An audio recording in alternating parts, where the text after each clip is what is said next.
Vamos lá, Elisa. Bom dia a todos que nos acompanham. O porta-voz do Kremlin, então, respondeu a essa declaração feita pelo presidente francês Emmanuel Macron ontem e disse o seguinte, que o envio de tropas para a Ucrânia não é absolutamente do interesse destes países e eles devem estar conscientes disso. Falou em um tom, inclusive, de ameaça. Ele também disse que o simples fato de Macron ter citado essa possibilidade constitui um novo elemento muito importante no conflito. Ele também foi questionado se isso significaria que haveria um risco de um confronto entre a OTAN, que é aquela liderança militar que é liderada a aliança militar liderada pelos Estados Unidos e também por países europeus, e a Rússia. E aí ele respondeu que nesse caso de um envio de tropas ocidentais para a Rússia, nesse caso não deveríamos falar de uma probabilidade de um confronto entre OTAN e Rússia, mas sim de uma inevitabilidade. Essas são as palavras então de Dmitry Peskov, que é o porta-voz do Kremlin. Lembrando então o que aconteceu ontem à noite na conferência que aconteceu aqui em Paris com diversos líderes para demonstrar apoio à Ucrânia, o presidente francês disse que o envio de tropas ocidentais para a Ucrânia não deve ser excluído no futuro, disse que não há um consenso hoje para isso, mas que nenhuma possibilidade deve ser descartada, e ele disse que os países europeus fariam tudo o que for possível para a Rússia não vencer essa guerra. Depois dessas falas de Macron, inclusive, vários especialistas se manifestaram, falaram que essa foi uma declaração extremamente precisa e rara, e a primeira declaração feita por um país europeu sobre enviar tropas à Ucrânia. Alguns, inclusive, falaram que foi uma frase chocante. Depois disso, também, diversos líderes europeus se manifestaram para dizer que não estavam mandando tropas para a Ucrânia. Inclusive, nessa terça-feira, Jens Stoltenberg, que é o secretário-geral da OTAN, da Aliança Militar, também disse que não há essa possibilidade em estudo de enviar tropas à Ucrânia. Também o ministro da Defesa alemão se manifestou dessa forma, o primeiro-ministro da Suécia, que acabou de ter a sua ratificação lá no parlamento húngaro para entrar na OTAN, também falou o mesmo, e também o primeiro-ministro eslovaco, que é pró-Rússia e que inclusive criticou a conferência de hoje, disse que a reunião de Paris foi uma reunião de combate, falou que não teve um plano de paz essa reunião e falou que tudo o que os franceses querem é que a matança continue. Volto com você, Elisa. E ainda no destaque internacional, vamos falar sobre as eleições na Rússia. Faltam cerca de 15 dias para as eleições por lá. E Vladimir Putin fez hoje o discurso anual ao parlamento. Durante o seu discurso, durante essa fala, que durou mais de 2 horas, Putin alertou para o risco de uma guerra nuclear se países do Ocidente enviarem tropas para a Ucrânia. Vamos falar sobre isso com a nossa correspondente na Europa, Priscila Asbeck. Pri, bom dia para você. Bem, vem essa ameaça de Vladimir Putin no momento em que o presidente da França, Emmanuel Macron, levantou essa possibilidade de países do Ocidente, num gesto de apoio à Ucrânia, enviassem tropas para o território. Conta pra gente, então, como foi essa reação de Vladimir Putin e o que mais teve de destaque nesse discurso. Bom dia. Oi, Carol, bom dia a todos que nos acompanham. Esse discurso foi considerado o discurso com o tom mais ameaçador já usado por Putin desde o início da guerra na Ucrânia. Ele que fez esse discurso, então, antes das eleições que vão acontecer entre os dias 15 e 17 de março e que devem confirmar mais um mandato de Vladimir Putin, mais um mandato de 6 anos. Então, nesse discurso, ele fez ameaças, inclusive falou sobre o arsenal nuclear russo para falar então sobre o perigo de as potências ocidentais se intrometerem em assuntos que Putin diz que são assuntos internos. E isso, como você disse, Carol, aconteceu depois daquela conferência da segunda-feira que a gente chegou a falar aqui no Novo Dia, que aconteceu aqui em Paris, convocada pela França, com a participação de mais de 20 líderes. E nessa ocasião, o presidente francês Emmanuel Macron disse que os líderes estavam estudando enviar tropas para a Ucrânia. Ele falou que essa possibilidade não seria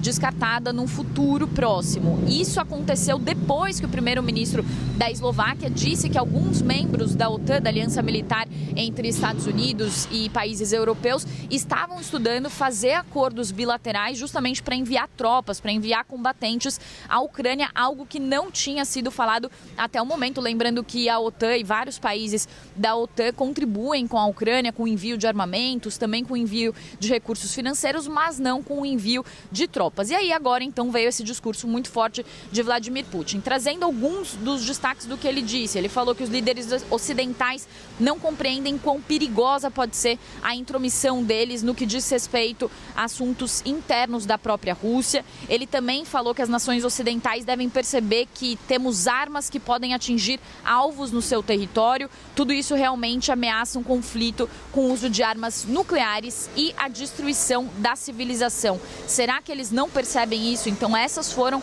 as palavras de Vladimir Putin falando sobre essa questão nuclear. Ele também falou que as forças nucleares estratégicas estão num estado de prontidão e disse que as armas nucleares hipersônicas de nova geração foram implantadas e os testes estão sendo concluídos. Ele também falou especificamente sobre o envio de tropas que foi mencionada pela França, e ele disse também que depois da adesão da Suécia nessa semana, então, à OTAN, depois do aval do parlamento húngaro e também depois da adesão da Finlândia, as duas adesões que aconteceram depois do início da guerra, ele disse então que também a Rússia vai reforçar as suas tropas na fronteira, lembrando que a Rússia faz fronteira com a Finlândia, fica bem ali perto da Suécia, na Península Escandinava. Volto com você, Carol.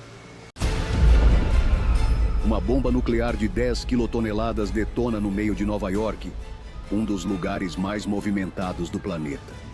A explosão produz um clarão branco mais brilhante que o Sol, cegando temporariamente todos em um raio de 10 quilômetros.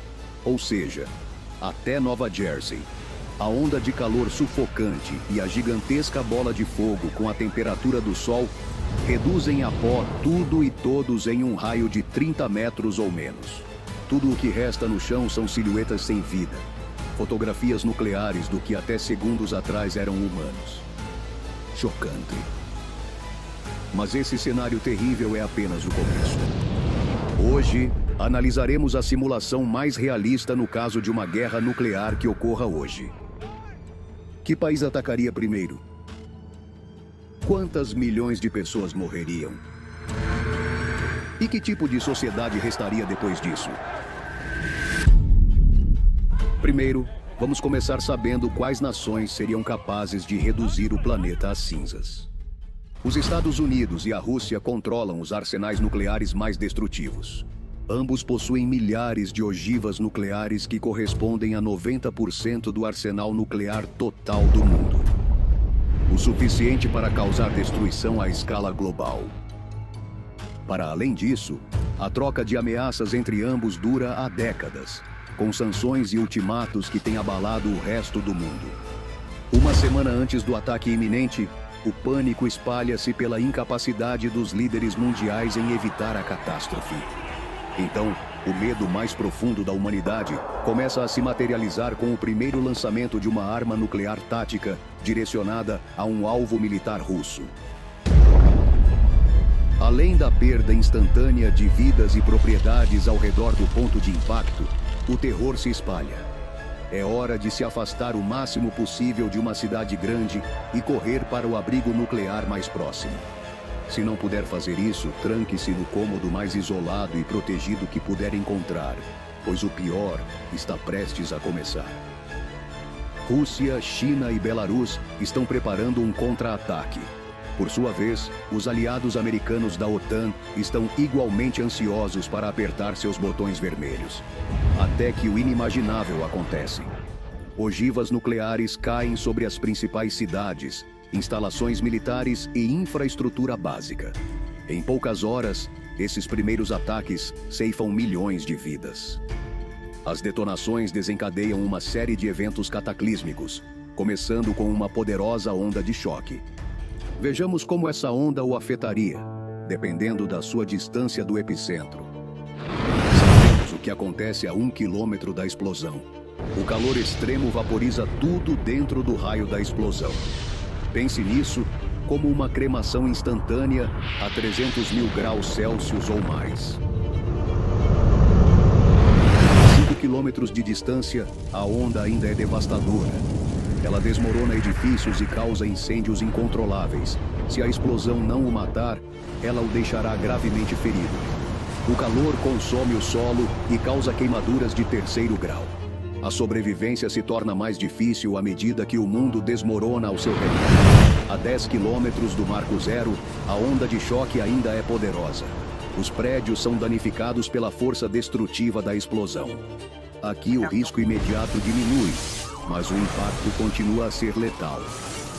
O calor ainda provoca queimaduras de 1º e 2º graus.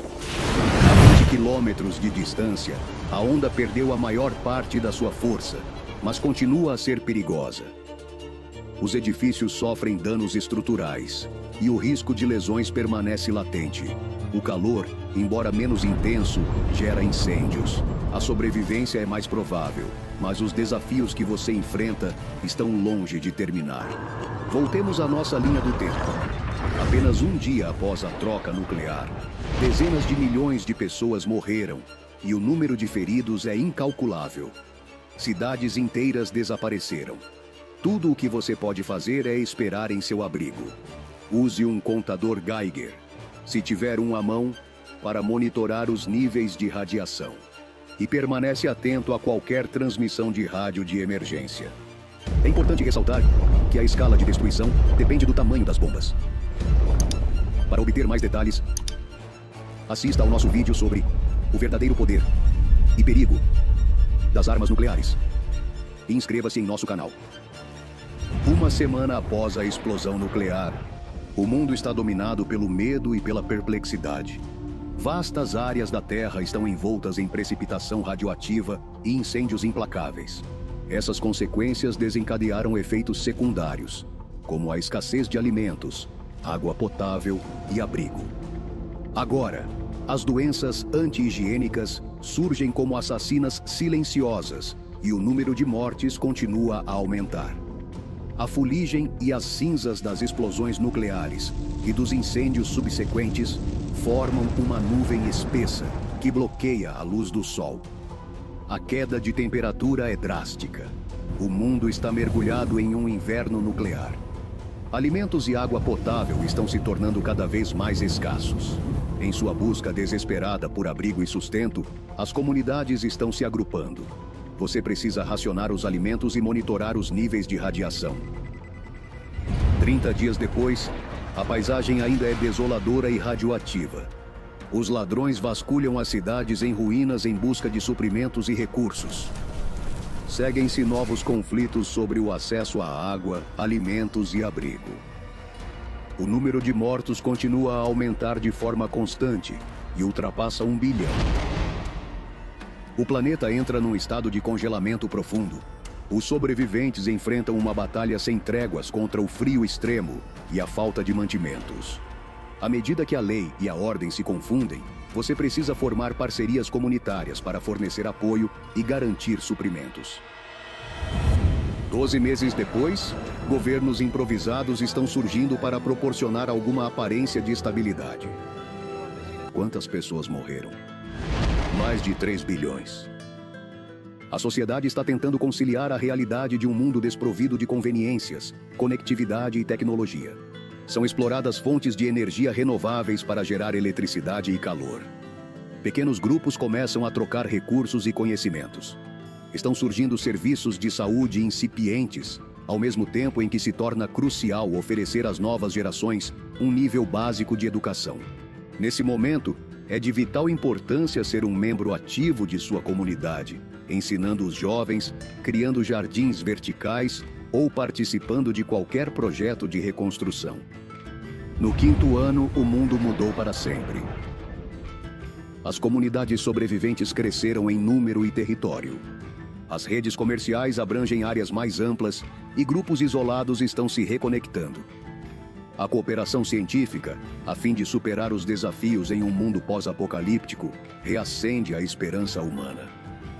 A agricultura tradicional evoluiu para o cultivo interno e controlado de pequenas culturas.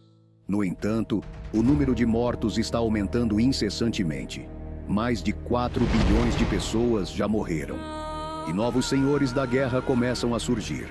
Inúmeras espécies, incluindo os seres humanos, permanecem em risco de extinção.